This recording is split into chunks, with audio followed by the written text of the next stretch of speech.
Hello everyone. Today we have to repair this Kenwood KR-3200 amplifier with the built-in tuner from 1970s. Yeah, it's not working. So we have to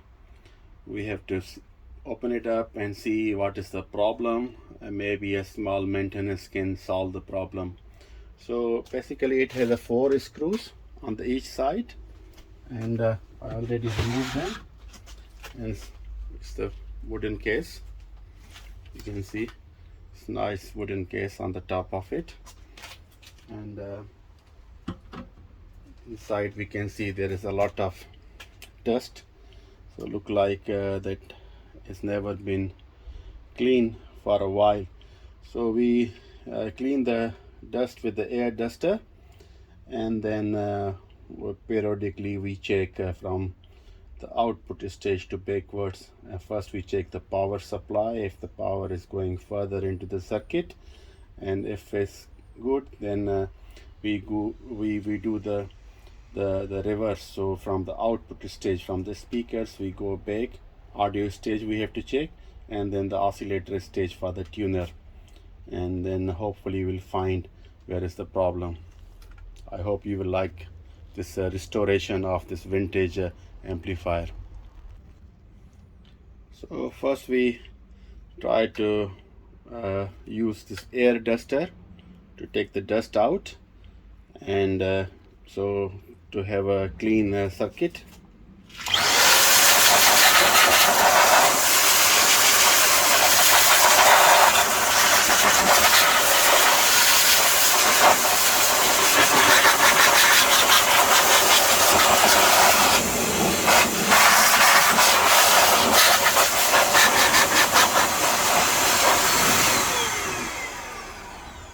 You can see it's a lot of dust inside.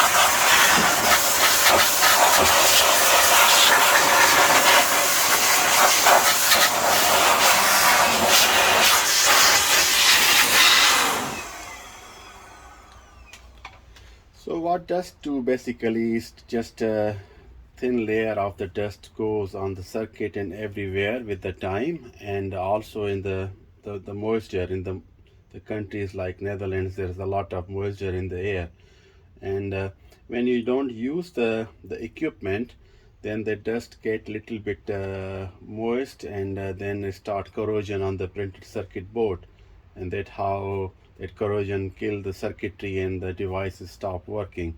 So I advise every 2 or 3 years you must dust your audio equipment, valuable audio equipment, just to keep in the maintenance state, so it can serve you for decades. If you don't do it, of course, it will cause some problem after many years, but I would advise every 2 3 years. You don't need a big skill to do it. Air duster, Phillips screwdriver, and that's it. Just clean the stuff and close it every 3 years, 4 years. You must do it.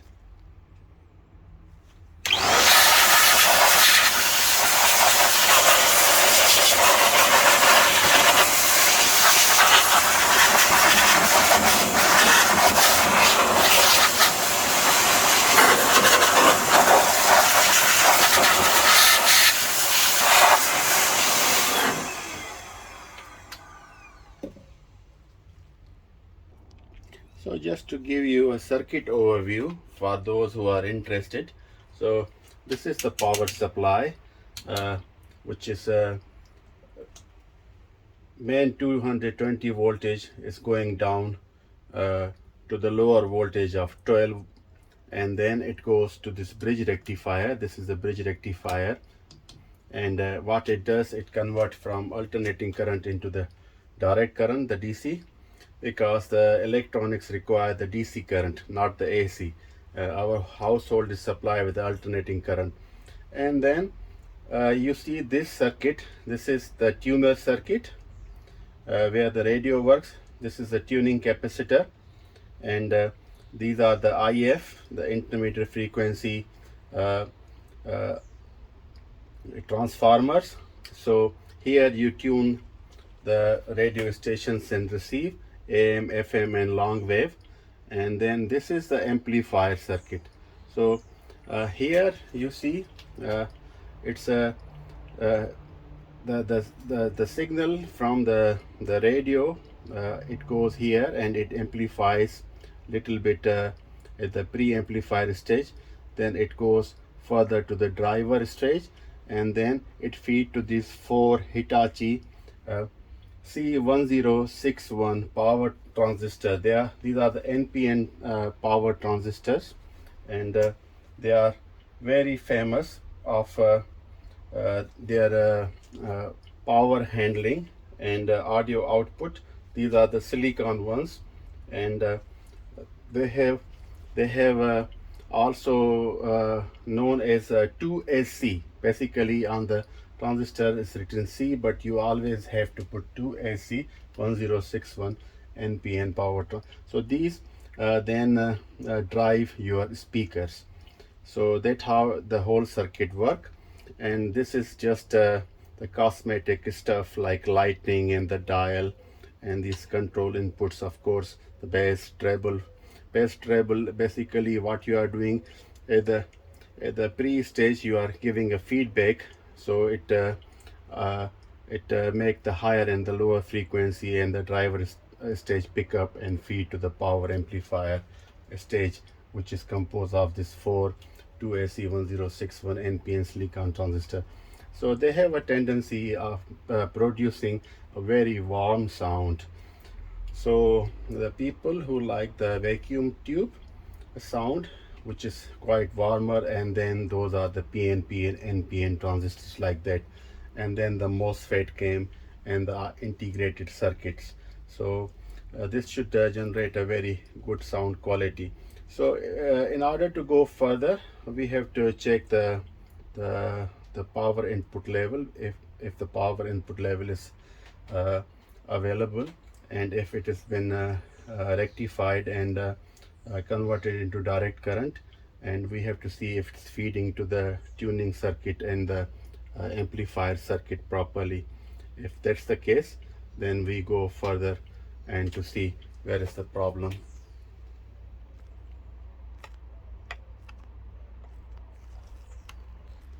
In order to go further, I will apply this electronic contact cleaner spray on all the variable resistors on the circuit, because if they have some corrosion and they are not applying a reasonable resistance to the circuit, which they're supposed to do, then the further circuit doesn't work. So that's what we're going to do it on the tuner a little. And on the pre-amplifier stage, we have a variable resistors, and the driver stage, which drives the PA. Very important, very little, not too much. And then we have to also on the variable tuning capacitor.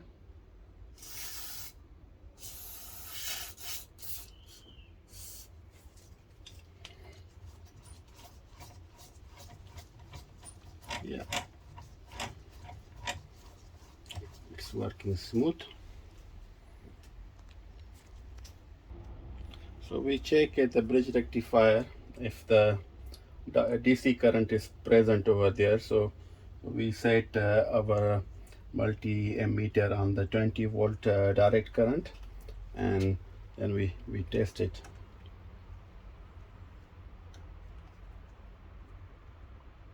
This is the one lead. No current. I think there is no power coming up. Let's see if the fuse is okay, because it has a fuse. Maybe fuse is short circuited also. Then if that's the case, then we don't need to look further.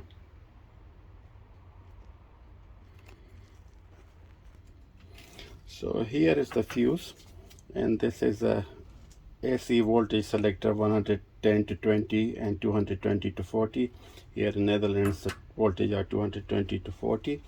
So using the Phillips screwdriver, you have to take the fuse out.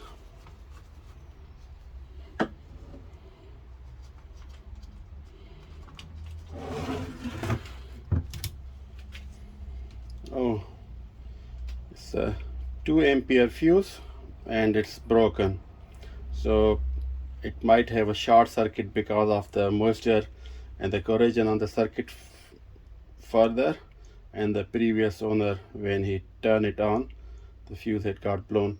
So we have to replace the fuse. This is the fuse. We have to replace the fuse. It's a rating of 2 ampere, 250 volt. I don't know if you can see it, but I have the similar one, so I will do it. I have replaced the new fuse in the circuit. Let's see if it turns on. Yeah, I don't know if you can see it. There is a light on the dial, so amplifier is on. Great. What I'm gonna do, I just clean little bit circuit further and measure some voltage in the power amplifier stage at the driver pre and the final stage to see if everything is good before we can do the sound test.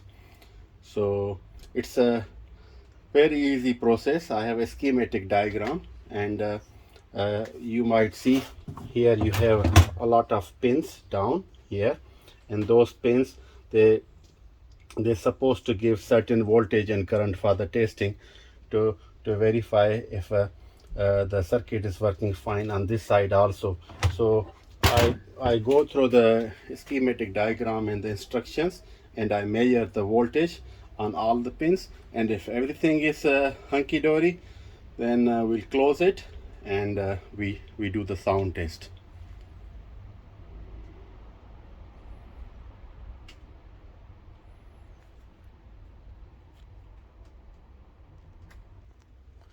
Since I open it, I decided to also clean the variable potentiometers, the variable potentiometer, the band selector, the on-off switch, and the speaker selector.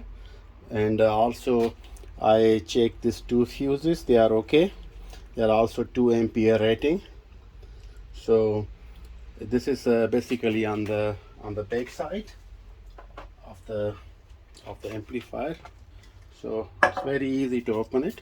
This is the plate, and it has a screws, 1 2 3 4 5 6 7 screws on the side. With the Phillips screw you can remove it, and yeah. So I'm gonna do some contact cleaner. So make sure if you guys use contact spray for the electronics only and non-flammable, because if there is a on this circuit is no spark, but especially be careful on the relays. In some circuit use the relays, and when the relays make the spark, and if the contact spray is flammable, then your equipment catch fire. So always non-flammable contact spray. Griffin is good one. I use always this one, so try that one. So we just go put a good layer on the variable resistors.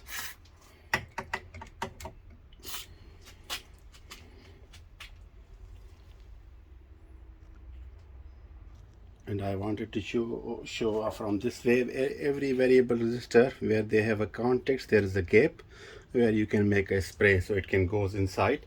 And after doing the spray, you have to move the switch, so and you feel that they move very smoothly after spray.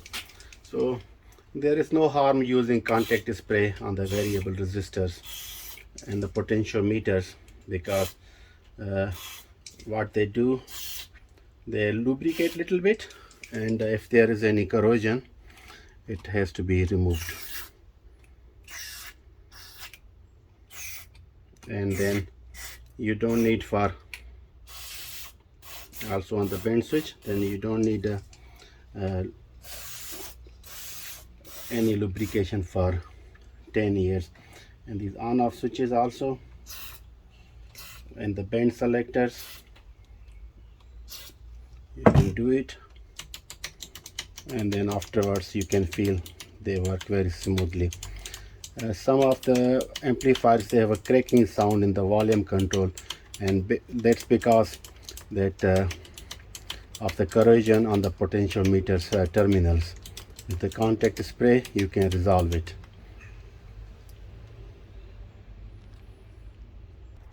So all variable resistors, potentiometers, bend switches have been cleaned with the contact cleaner. Now I'm gonna stop this video, and I will just close the amplifier. And I don't think it's important to show how to close it. It's one bottom plate with the 7 Phillips screws, and on the top casing, wooden casing, it has the 4 screws on the side, 2 on the each side, which is easy. Anybody can do it. On the next video I'm going to do the sound test after closing this, and